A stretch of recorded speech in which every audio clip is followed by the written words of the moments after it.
یہ بھی ایک بہت بڑا نسخہ ہے سکون کا کہ جو چیز آپ کے اختیار میں نہیں ہے اس کے بارے میں سوچنا بند کر دو.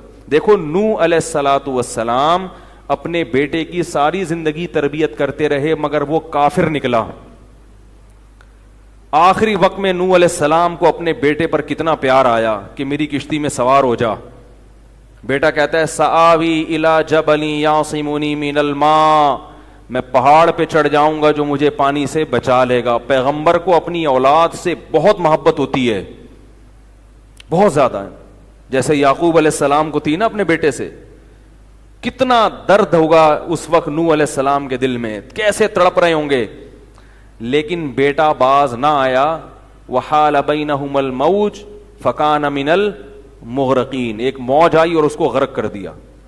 نوح علیہ السلام نے اللہ سے دعا مانگی ان ابنی من اہلی, اے اللہ میرا بیٹا میرے اہل و عیال میں سے ہے, تو نے تو وعدہ کیا تھا تو میرے اہل و عیال کا خیال کرے گا. اللہ نے کیا فرمایا انہ لیس من اہلک, یہ تیرے اہل میں سے نہیں ہے, اس کا عمل ٹھیک نہیں ہے. فلا تسألنی ما لیس لک بہ علم, دوبارہ یہ سوال مجھ سے مت کرنا. اب یہ نہیں کہ نوح علیہ السلام بیٹھ گئے اور یہ کیا ہو گیا اور اب سوچیں یہ تو بڑا, بس نوح علیہ السلام نے فوراً استغفار کیا.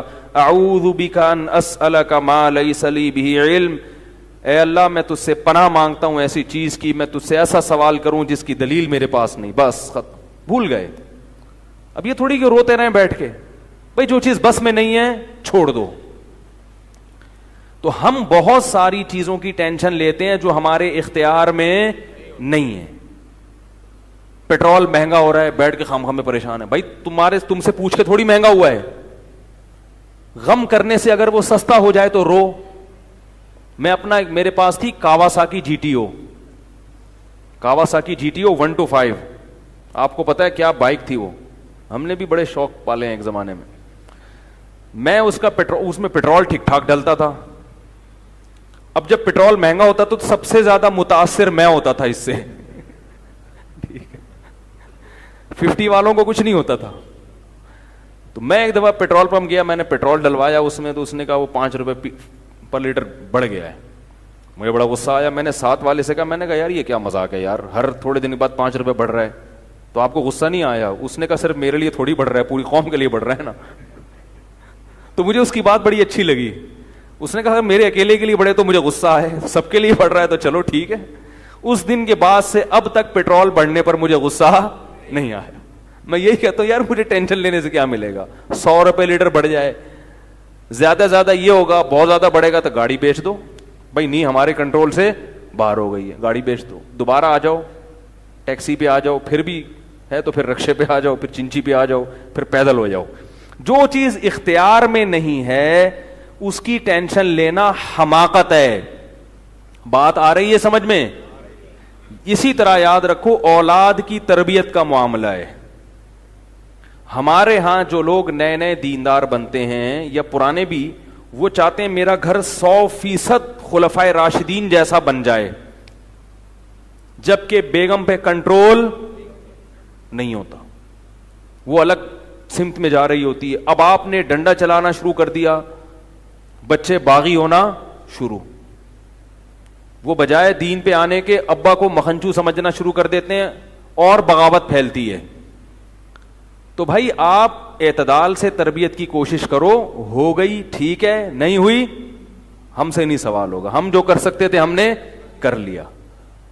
تو ہم نے نا بہت ساری چیزیں, یہ ہو رہا ہے معاشرے میں غلط, یہ ہو رہا ہے, وہ والے وہ جماعت کیوں آ گئی, وہ جماعت کیوں آ گئی, وہ فلاں فرقہ کیوں بڑھ رہا ہے, یہ والے کی کم ہو رہے ہیں, وہ زور سے آمین کیوں کہہ رہے ہیں, وہ آہستہ آمین کیوں کہہ رہا ہے, ٹھیک ہے نا, وہ رفع الیدین کیوں کر رہا ہے, وہ رفع الیدین کیوں نہیں کر رہا.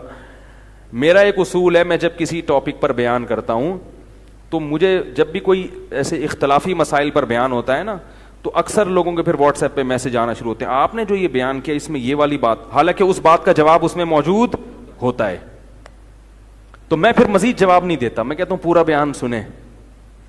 وہ پھر جواب بھیجتے ہیں کہ ہم نے پورا بیان سنا ہے, میں کہتا ہوں دوبارہ سنیں.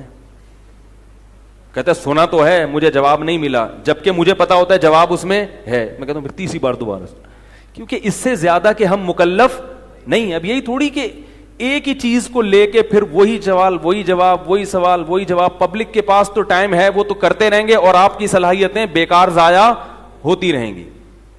بھائی ہم جو ایک ٹاپک پر بات کی, پورا کور کیا اس کو, مجھے اچھی طرح معلوم ہے آپ کے ان تمام سوالات کا جواب اس میں موجود ہے. اب بار بار سوال کرو گے تو ہم نئے سرے سے جواب دے کے ٹائم ضائع, یہ ٹینشن ہے خام خواہ کی کیوں پالیں. ٹینشن پتہ ہے کیا ہوتی ہے؟ ٹینشن یہ ہوتی ہے کہ یار اتنی تفصیل سے میں نے بیان کیا پھر بھی لوگوں کی سمجھ میں نہیں آ رہا, ہائے یہ کیا یار, یہ کیا ہے. اس سے آپ خام خواہ میں آپ کے سر کے بال غائب ہوتے رہیں گے. تو ہم یہی کہیں گے, اے اللہ ہم سے جو ہو سکا تھا ہم نے کر دیا, اب سمجھ میں آنا سمجھانا کس کے بس میں ہے؟ اللہ کے بس میں. نبی کی بات سب کی سمجھ میں نہیں آئی, اور اللہ تعالیٰ نے نبی کو کتنی تسلی دی ہیں قرآن میں. نبی کو بار بار کہا کہ آپ جو سمجھا رہے ہیں پھر بھی یہ نہیں سمجھ رہے تو ٹینشن نہ لیں. کیوں؟ نبی کو اگر زیادہ ٹینشن ہوگی تو کام کون کرے گا؟ قرآن میں سینکڑوں آیتیں ہیں جو صرف تسلی پر مبنی ہیں, جن میں نبی کو کیا دی جا رہی ہے؟ تسلی. لعلک باخع نفسک علی آثارہم, کہیں ایسا نہ ہو کہ ان کی ہدایت کے پیچھے آپ کی جان ہی ہلاک ہو جائے, یعنی غم سے.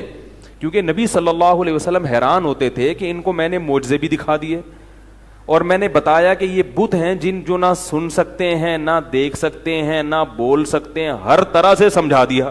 ٹھیک ہے, اور میری 40 سالہ زندگی بھی انہوں نے دیکھی کہ زندگی میں کبھی میں نے جھوٹ نہیں بولا, امین اور صادق مشہور ہوں. اور یہ پیغمبروں کا انتظار بھی کر رہے تھے کہ ایک نبی آنے والا ہے. سب چیزیں ہو گئیں پھر بھی نہیں مان رہے, تو ٹینشن تو ہوتی.